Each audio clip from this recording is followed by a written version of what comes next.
So we come back to, again, this bigger picture then.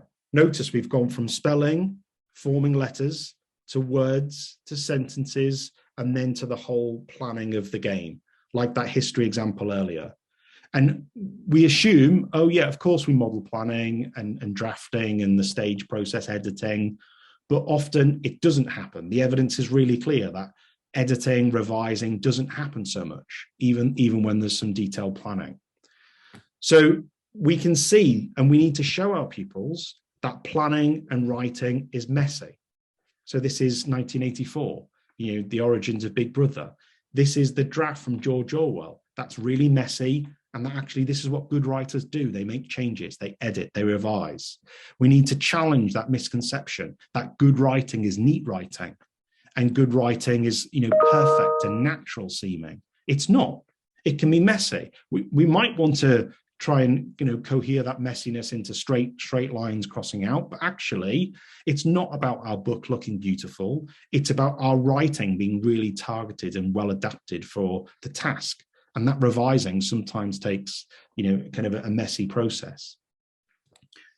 So much of this is about modeling it, seeing good examples, seeing not so good examples. One of the things we know about modeling writing in all subjects, particularly narrative writing and English at each key stage, you need to see lots of examples. But too often, we go to the amazing, perfect examples, great authors, great historians, when actually pupils need to see struggling examples, pupil-friendly examples where it's achievable and actually it's got errors, and then they need to see that high quality as well. So whereas our models of writing, essay models, descriptive writing models, sentence level writing, where are they cohered through our curriculum to allow for that imitation and allow for that practice?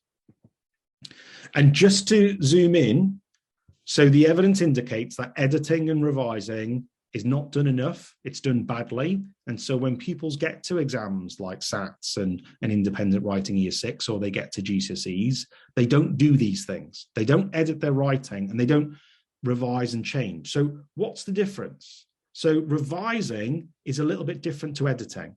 Editing is when you're doing that cleanup.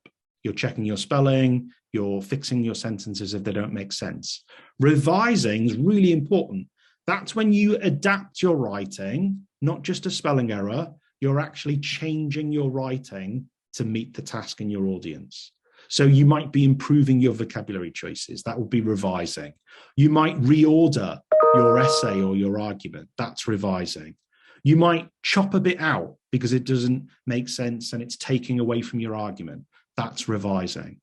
And pupils don't do enough of it. So again, what could be the practices?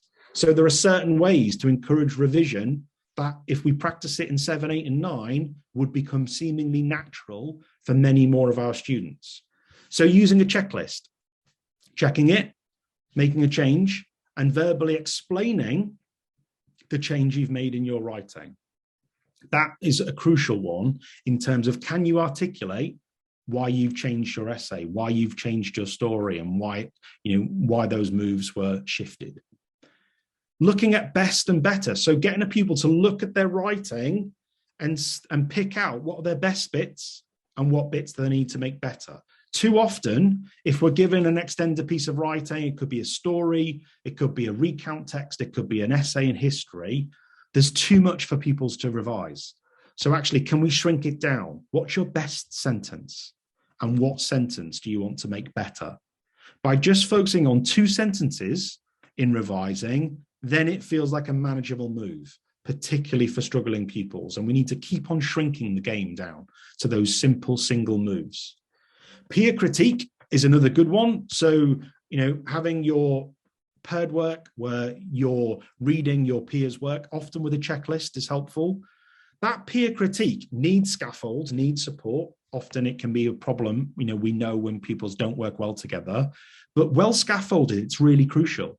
Because one of the key things to improve and revise your writing is having a sense of audience and adapting your writing for that audience.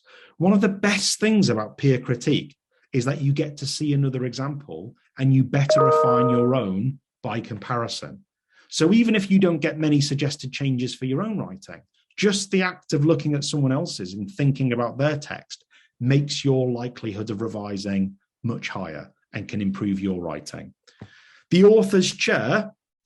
Now, this works well with fiction, works well with pupils who can articulate their writing, but this can be a paragraph in art you've written about an artist. This could be about an argument in history or geography, arguing about kind of, climate change, etc.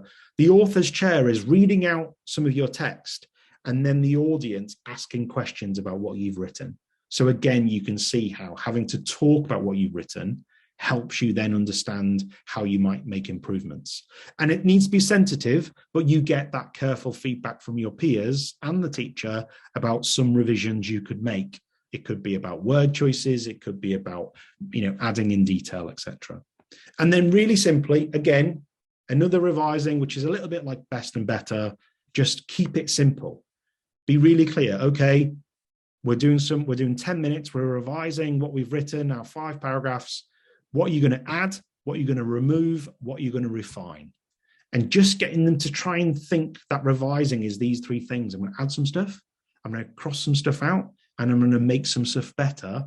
That makes clear what revision actually is. The problem with so much writing in school is that really good writers seemingly do it naturally, and then our struggling writers just don't know any of these moves. So can we name it, shrink it, make it clear?